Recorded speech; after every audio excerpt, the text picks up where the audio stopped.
Arab Spring, a movement that's spread in across the streets of the Arab what world. is a genuine uprising. The Middle East as old regimes were swept up by winds of change. The Arab Spring was one of the most defining political events of the 21st century. But it wasn't just a mass of people fighting against totalitarian government regime. Social media is playing a role in organizing many of these protests happening. Because they were spurred on by big tech, helped along by some of the world's biggest social media giants. Why has big tech, the far left, the Biden administration, abandoned Cuba, our neighbors, as they finally have a chance to fight for what they really deserve? Freedom. Cubans are being beaten, arrested, killed, disappeared, probably while praying that the people in the most powerful nation just 90 miles away comes to their help. But silence, or even worse than silence, some U.S. politicians are blaming America. And what's extraordinarily important for us to communicate as well is the actions and U.S. contributions to the suffering of Cubans on the island as well. But that's all lies. And tonight, I show you why. Tonight, the Cuban Spring. Debunking the left's lies about hashtag SOS Cuba. Hello, America, and welcome to the program. Tonight, I want to talk to you a little bit about this cozy little relationship, the relationship between the government, Facebook, and Google. What is the relationship? And I know they're really here to help, but why has everyone moved so quickly from the Cuban freedom protest story? Just a few weeks ago, it seemed like Cuba was on the verge of its own Arab Spring-type moment. And I know how much the media loved the Arab Spring. Then came the swift backlash from the communist Cuban government. And then the big media spotlight vanished. Wait, they're rounding people up. What happened? What happened? That's when the Cuban people needed it most. Let me ask you. Let's use our imagination for a minute. And I want you to think of this unholy trinity here of the government and social media. Imagine we're back during the Trump administration. Imagine that there are two hip-hop artists who create a massive hit rap song that just trashes Donald Trump in the White House. Then imagine that there's a massive anti-Trump rally in Washington, D.C., where people are chanting the lyrics from this popular anti-Trump song. Now, imagine the Trump White House doesn't like this very much. So they have the two hip-hop artists arrested and held indefinitely. Now, they also arrest many of the leaders of the groups of the protests. Imagine the outrage that would flow 24/7 from every corner of big media, Hollywood, music, sports industry, big tech, corporate America. These people, they would all be raising hell. He's a dictator. Well, something like that actually happened recently in Cuba. In fact, it's almost exactly that, except Trump. He wasn't involved. When the freedom protests broke out in Cuba on Sunday, July 11th, one of the common chants that was heard from the crowds was Patria y Vida, which means homeland and life. Those words are a twist on the communist slogan, homeland or death. Homeland and life is also the title of a massively popular hip-hop song created by various Cuban rappers and singers that had to be recorded in secret. It was released in February and gained almost 5 million views in just a few weeks on YouTube. Well, the Cuban regime didn't like it, and they quickly banned the song. Cubans caught listening to it have been fined or arrested. Am I reading today's news, or am I reading America's future? Two of the artists behind the songs are Mikhail Castillo and Luis Manuel Otero. Otero has been arrested dozens of times over the last 4 years, most recently in April of this year. He was held for over a month. Then he was arrested again on July 11th for rallying people on social media to join him in the Havana protests. Castillo was arrested in May. He's still in prison. Hey, Hollywood artists. Hey, musical rappers and artists. Where's your outrage? Where is the Che-like t-shirt supporting these guys? I can't. I just can't take it every day.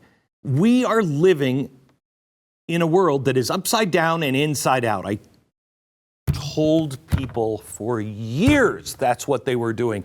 Do you recognize your country anymore? Of course not, because everything is upside down and inside out. Black is white, white is black, up is down. It's insanity.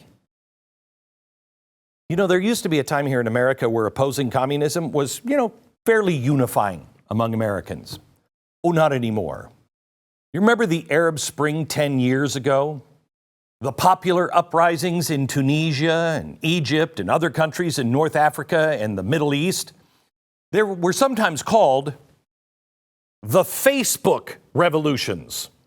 Facebook, Twitter, Google, YouTube played a huge role in helping orchestrate those massive protests against oppressive regimes.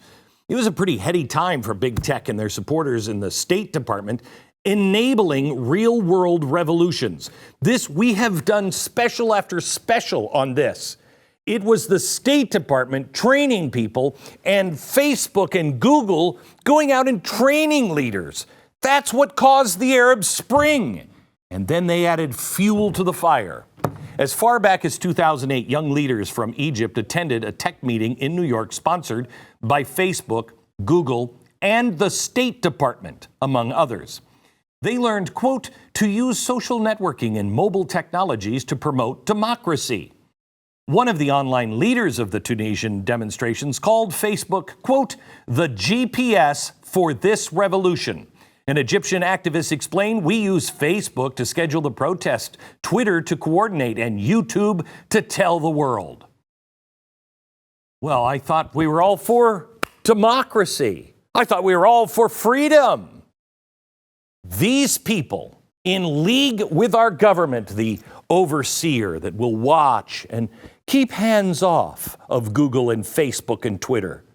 These people are liars. Cuba's communist government finally expanded internet access to private homes and businesses way back into 2019. 2 years ago. Of course, Cubans don't have any choice about their internet service provider. I wonder if they have broadband AOC. Only the state-run provider is legally allowed to operate. And what does communist internet get you? Only the slowest average internet download speed among all Caribbean nations. But did it allow Cubans to access social media sites and virtually overnight Facebook became very popular in Cuba? Yes. In fact, over 76% of all Cuban traffic to social media sites went to Facebook last year. Cubans using Facebook Live is largely credited with starting the July 11th freedom protest and causing them to spread so quickly throughout the island.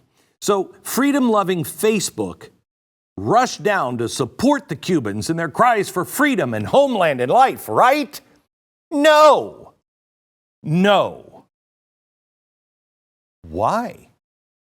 Well, Facebook is building an undersea cable around an entire continent, the continent of Africa, to provide better internet. Can it really be bothered to beam some Wi-Fi into Cuba 90 miles off the coast of Florida? No, they can't do that. It's walking and chewing gum at the same time. Who could expect Facebook to do that? It is well established that the White House has a very close working relationship with Facebook. Right there is the symbol.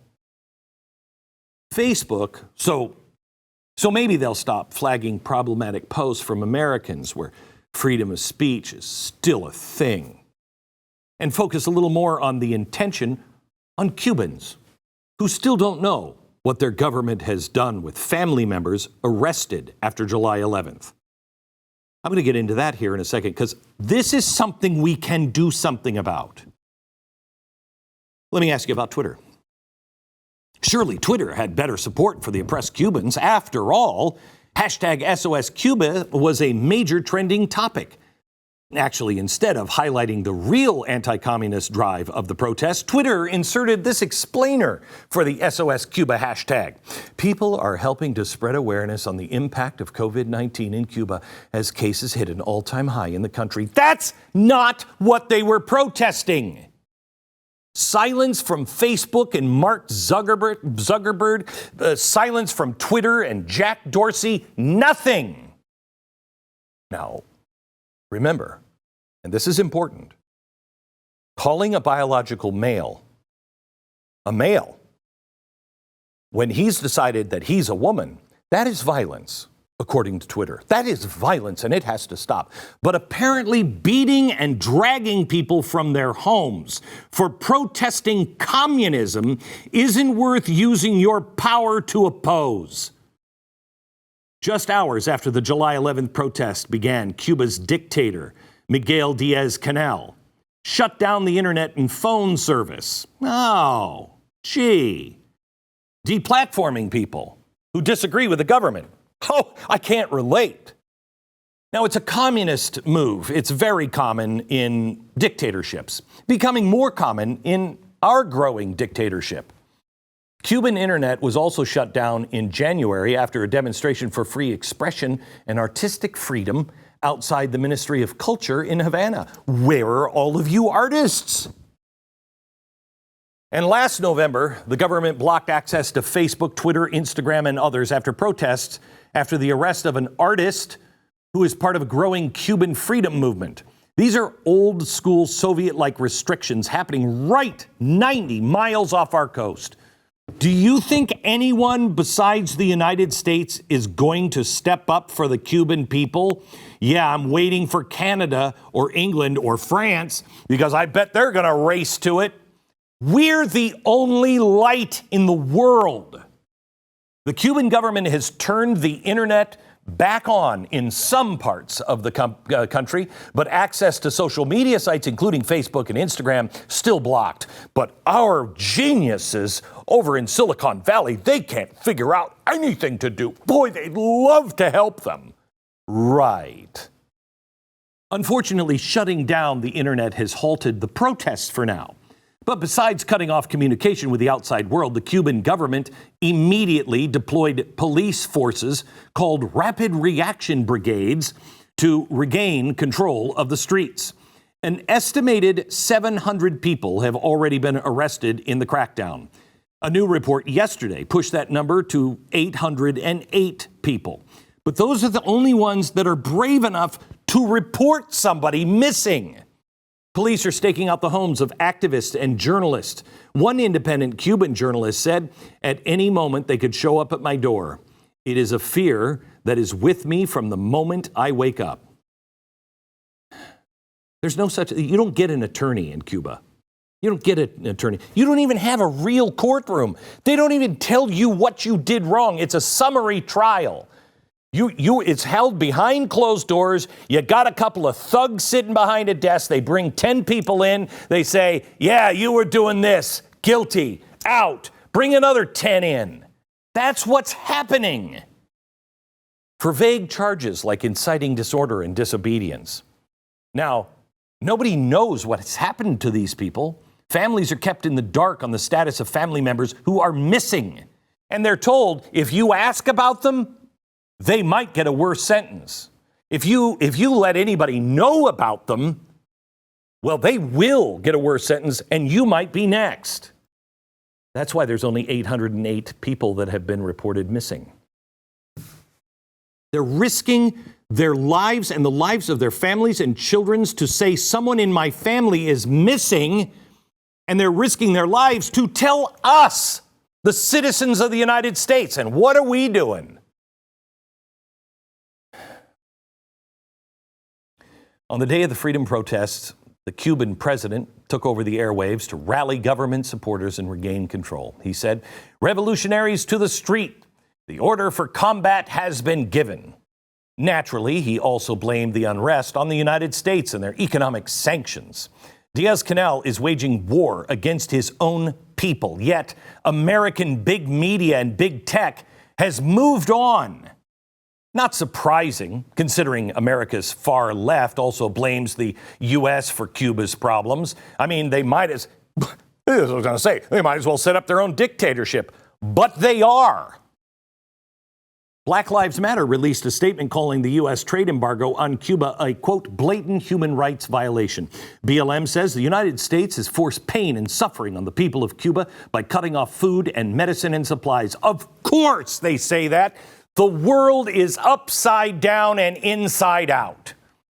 I love this. This is especially great. The people of Cuba are being punished by the U.S. government because the country has maintained its commitment to sovereignty and self-determination. Self-determination? Yeah, I'm sure those 808 Cubans in custody right now are thrilled with their nation's commitment to self-determination. The Democratic Socialists of America released a statement backing the Cuban government and calling it to end the blockade. What is wrong with my fellow citizens? What is wrong? Why are we not doing all we can? I know the reason, because you don't know what to do. I don't know yet either, but I am not going to sit here and let this pass us by. First of all, there is no blockade. It's an embargo. Second, it would not matter what the DSA says about anything, except that now we have 4 members of Congress who are also Democratic Socialist members, and they're all conspicuously silent about the freedom protests in Cuba until Alexandria Ocasio-Cortez finally released a statement in which she blamed not the evils of communism for Cubans' woes, but wait for it. Yes, the U.S. trade embargo. She says, quote, "The embargo is absurdly cruel, and like too many other U.S. policies targeting Latin Americans, the cruelty is the point. Oh, we are so bad." Here's the part all of these left-wing fanatics forgot to mention.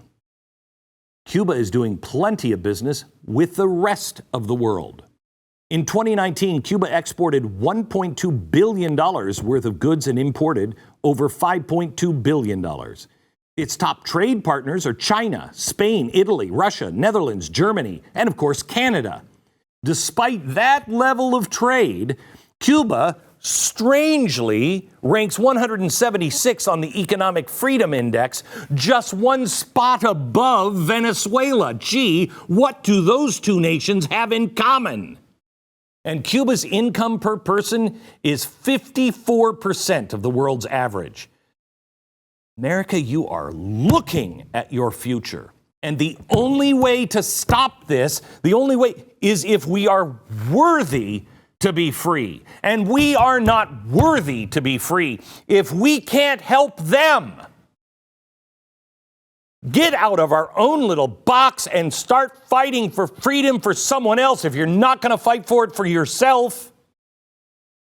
Now, let me ask you, 54% of the average earnings for the rest of the world, what could cause that kind of disparity?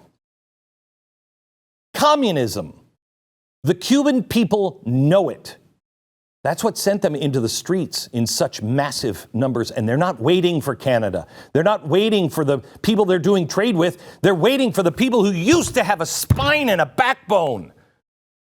Cubans are exhausted and fed up with their 60-year-old communist cancer. The fact that all Americans are also not fed up and willing to aid our Cuban neighbors in their freedom fight speaks volumes about the cancer that also plagues us. Tonight I'm going to talk to a couple of people who know this very firsthand. They have personal connections to Cuba. Perhaps we will find some answers on how we can help. Next. All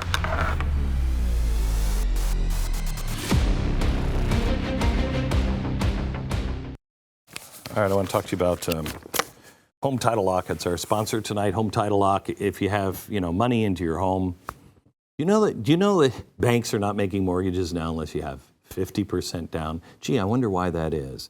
You think they might be overpriced? You think they might be on the ledge? Of course, they don't care. Let me talk to you about cybercrime.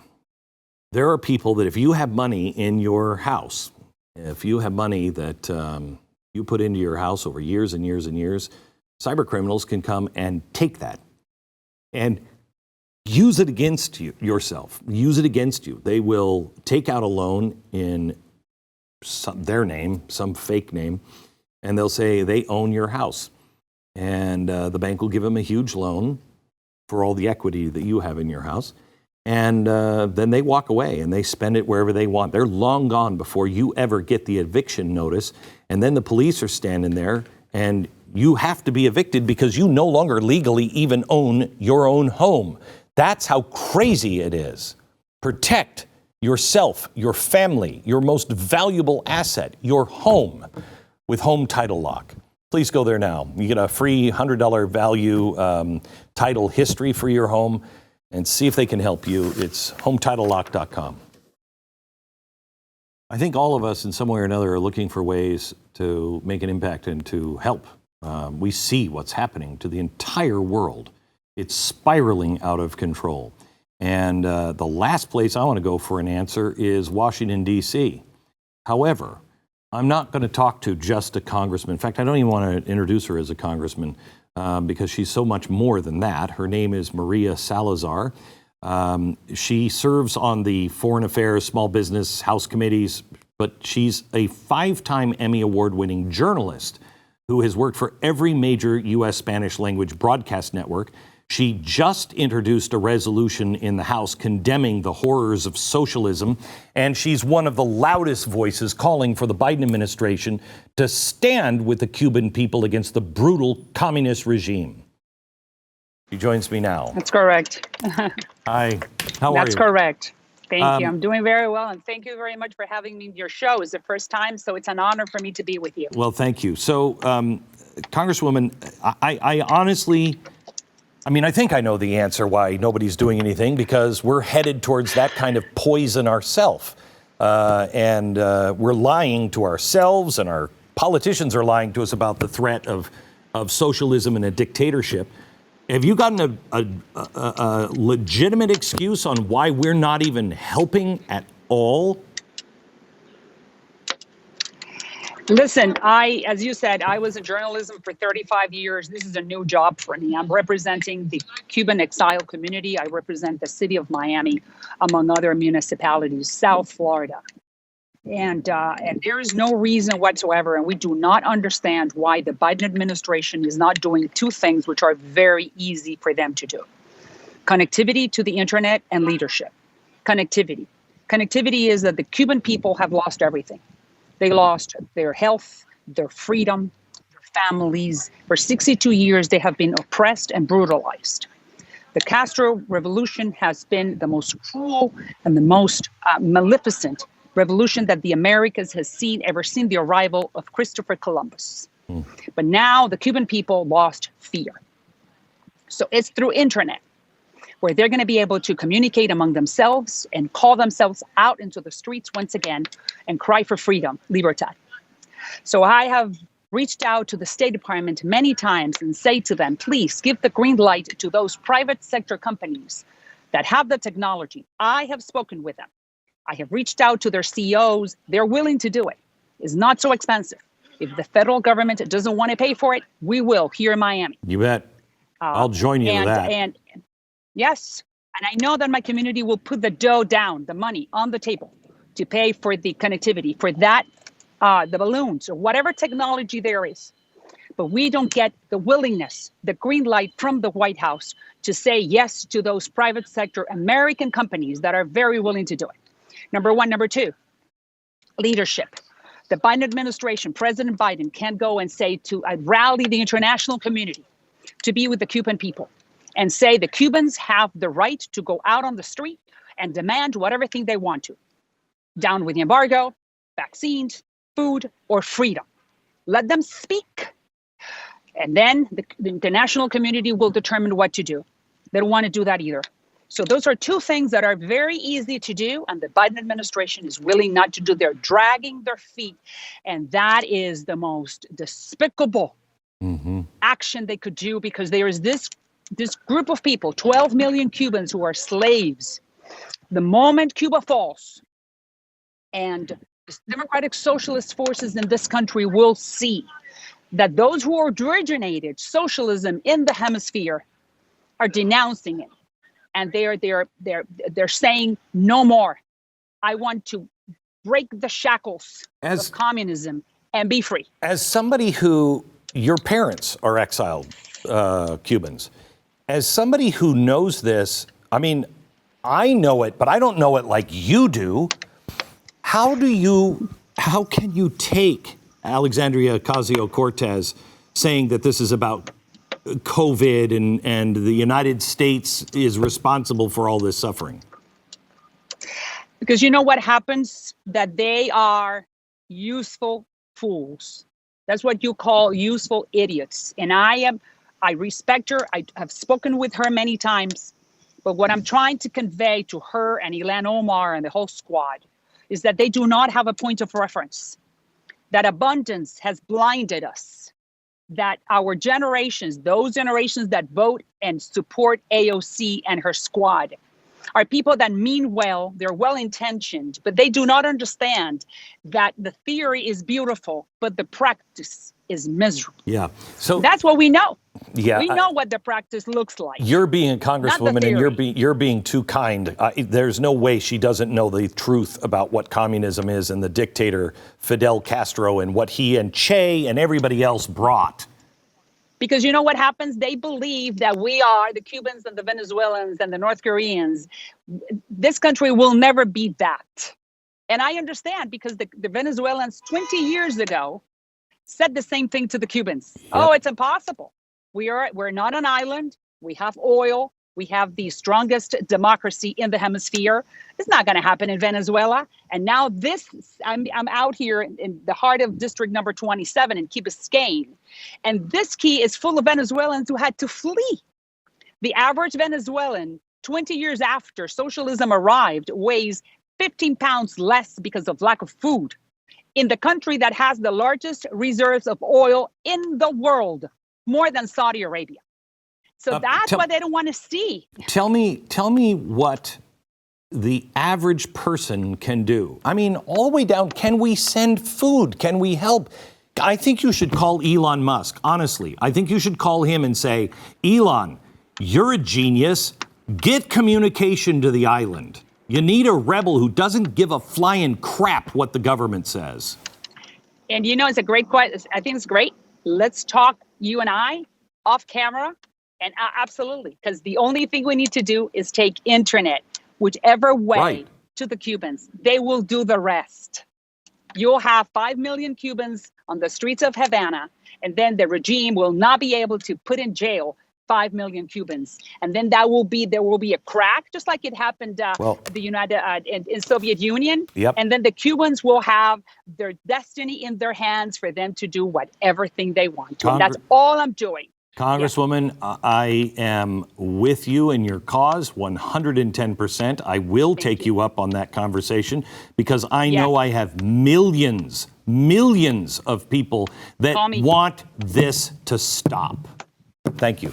It will be the beginning of the end for socialism, democratic socialism, and communism in the Western Hemisphere. Yes, it will. It will be the beginning of the end, because the Cubans on the island will be the spokespeople. There will be the diplomats explaining to the rest of the hemisphere, this is not the ideology we need. I'm not saying that our system is perfect. Oh, no, not perfect. We can definitely make it better. But the system that was founded by the founding fathers, the philosophy, the culture, and the history of the United States is sacred, because there is no other country that gives. Look at me. I am a brown girl from the hood with an accent, first generation American, daughter of political refugees who came here when they were 25 with $5 in their pocket. I had a fantastic career.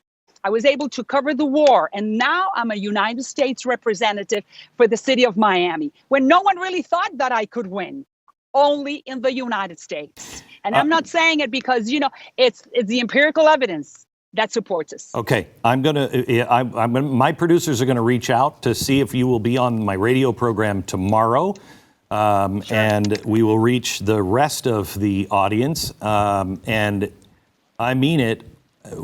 We can raise millions of dollars or voices, whatever it requires. Correct. But there's millions of us who are sick and tired of doing nothing. Yes, Thank sir. And Cuba is the cause, and I'm more I than agree. welcome, eternally grateful Yeah. in the name of God for your willingness to help. Yeah, I wait for your absolutely. call. Thank you. You got it. We will be calling back in just a minute.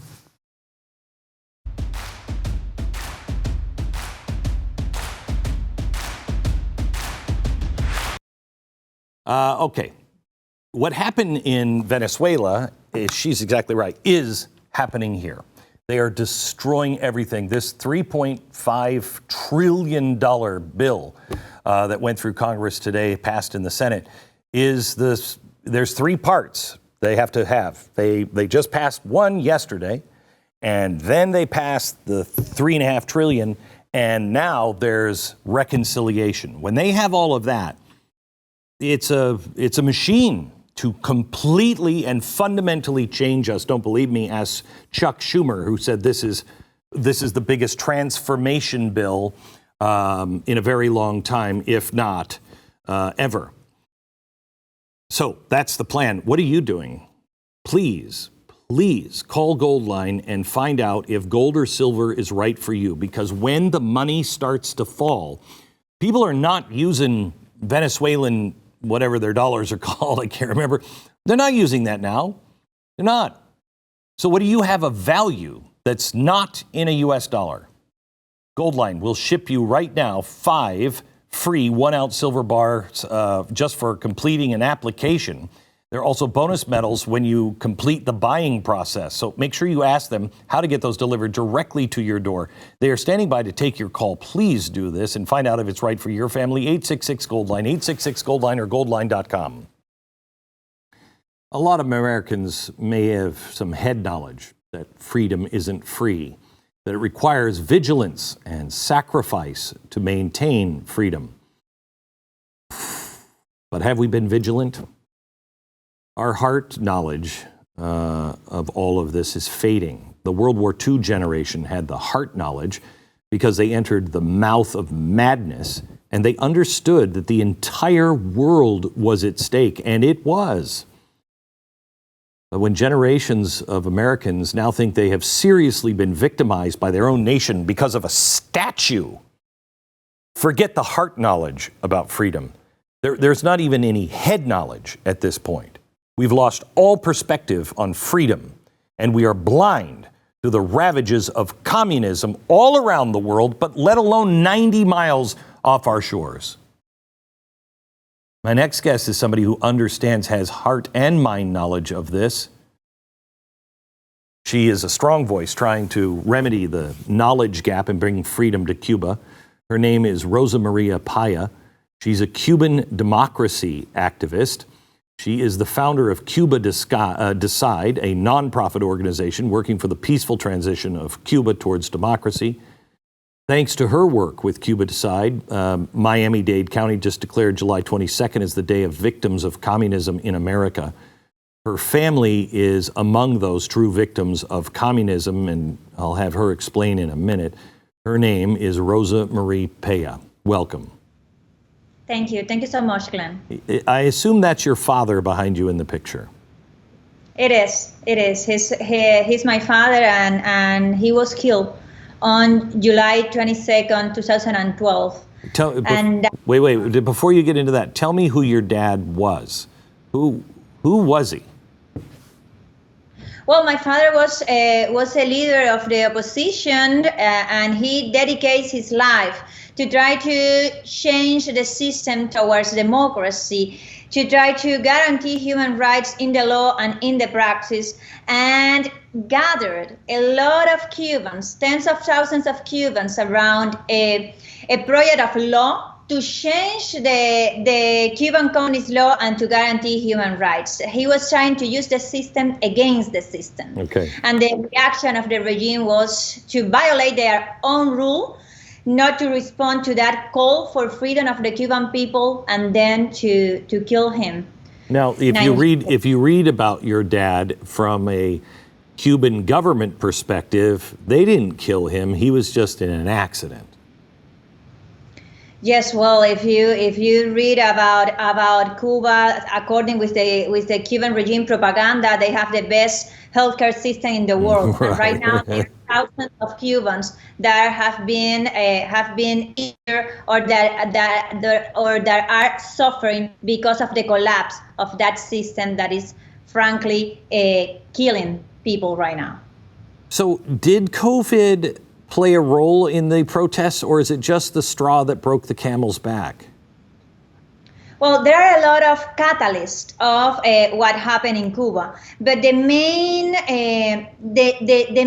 point and almost the single point of the protesters in the streets of Cuba is freedom. They were and they are demanding freedom and demanding the end of the dictatorship. And I'm quoting the chants on the streets of Cuba. So yes, of course, that the deterioration of the economic situation, the humanitarian crisis that the Cuban people is facing right now has helped to catalyze this moment. But the Cuban people understand that to get out of the crisis, we have to get out of the dictatorship. So you grew up in Cuba. Your dad was then killed. Your life changed.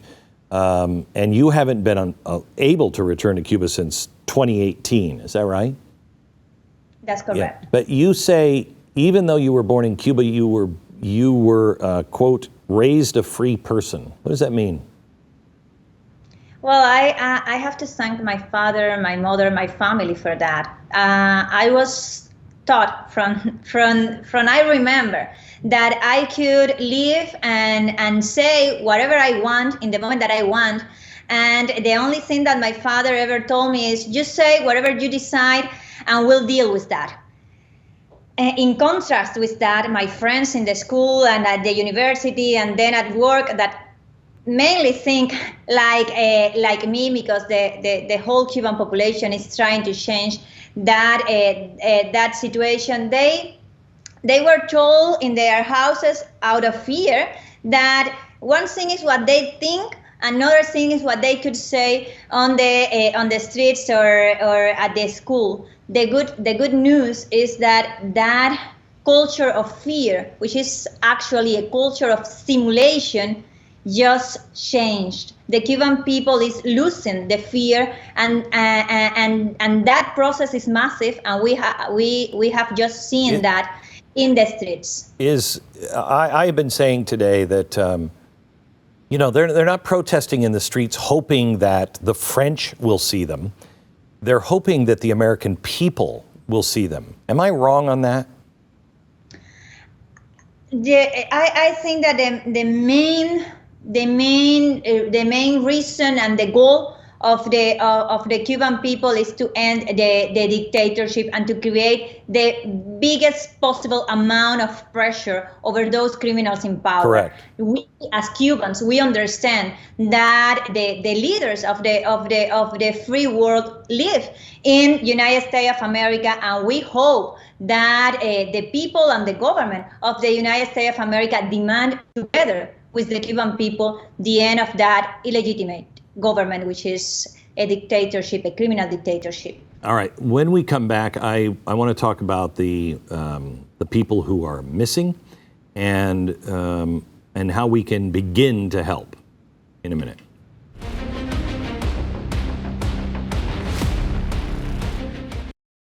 If you're one of the millions of Americans who suffer every day from pain, please listen up. There is hope, and it comes in the form of Relief Factor. Every day I see testimonials of people who have tried Relief Factor for their pain, gotten their life back. I know it happens, and I know it happens firsthand because it happened to me. I would have never, in fact, I didn't think Relief Factor would work for me. 70% of the people who try it go on to order more, but this is the important fact.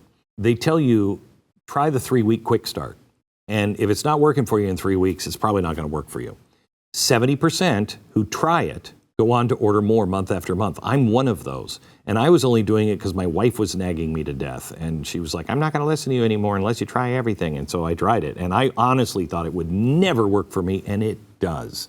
Get a drug-free, natural way to get your life back. ReliefFactor.com. That's ReliefFactor.com. So, Rosa, give me an update on the latest numbers of people that have been arrested or disappeared. I read today a document was smuggled out and given to the Washington Post, and the number is 808 people. But that's not a real number, is it? Yes, that's only the figure that represent what the Fundación para la Democracia Panamericana, what we have been able to confirm. And wait. Pretend I didn't understand a word you just said. Can you slow down and tell me what you just said? Yes, the thing is that 808 persons that have been reported detained or disappeared, that's only the figure that we, from the Fundación para la Democracia Panamericana, our foundation, have been able to confirm. The other face of the coin is that 531 of them remain missing or detained as we speak. But this is just a partial number. Right, and the reason why it's only a partial number is because is it true the families are being threatened that if you ask about your loved one, they could receive harsher treatment, and if you bring light to this, you may be next on the line. Is that true? Families have been threatened and are being threatened. The regime strategy is to instill terror to its citizens. We are talking about a state terrorism being applied in a daily basis in Cuba by militarizing the streets and producing internet blackouts. That's all the reason why it's so hard to confirm names and to confirm how many people is actually missing. The Cuban regime is actually using the videos and the images of the protests to identify protesters and go after them, going to their houses and imprisoning them. So yes, there are a lot of families that are in fear of actually denouncing the terror that they are living, but there are many others that are also standing up and demanding the freedom of their loved ones. Is anyone, big tech, anyone from the government? I know you were invited to go to the White House. We read a report that you were invited to speak with President Biden, and I don't think that's what happened when you got to the White House. You met with somebody else?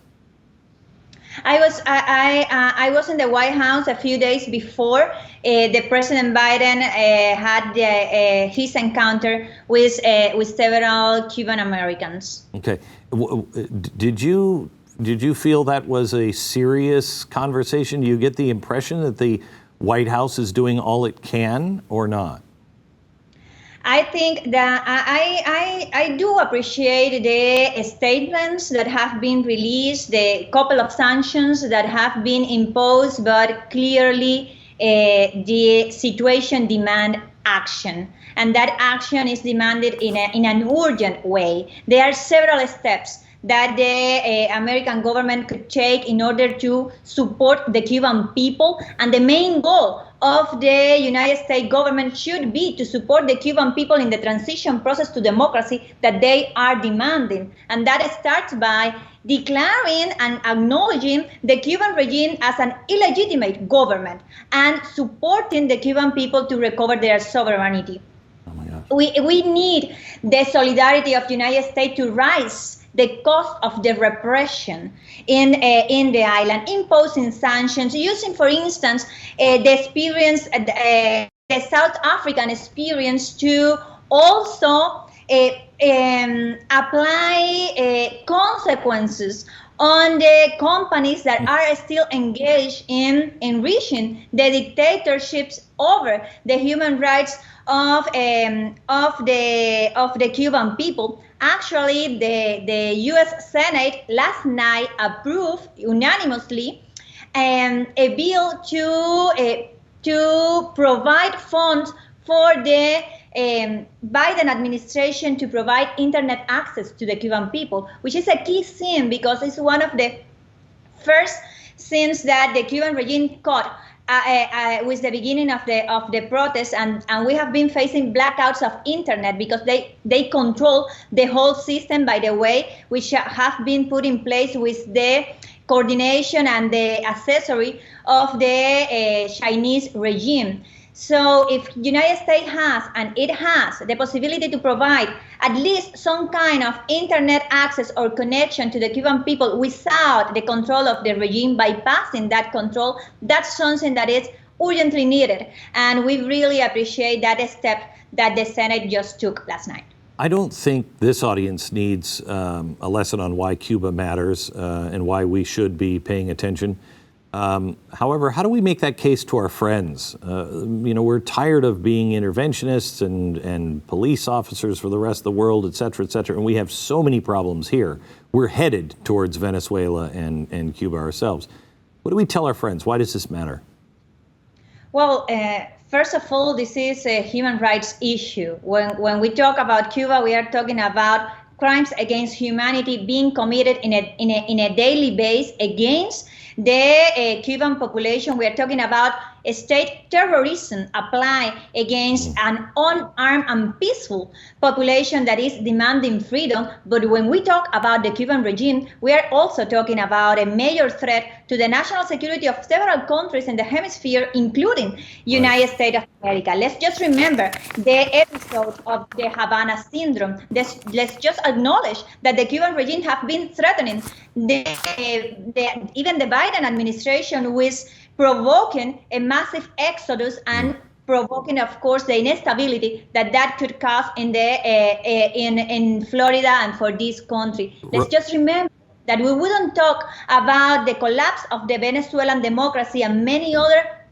instabilities in the hemisphere without being tolerated the Cuban communist dictatorship in the island of Cuba for 62 years.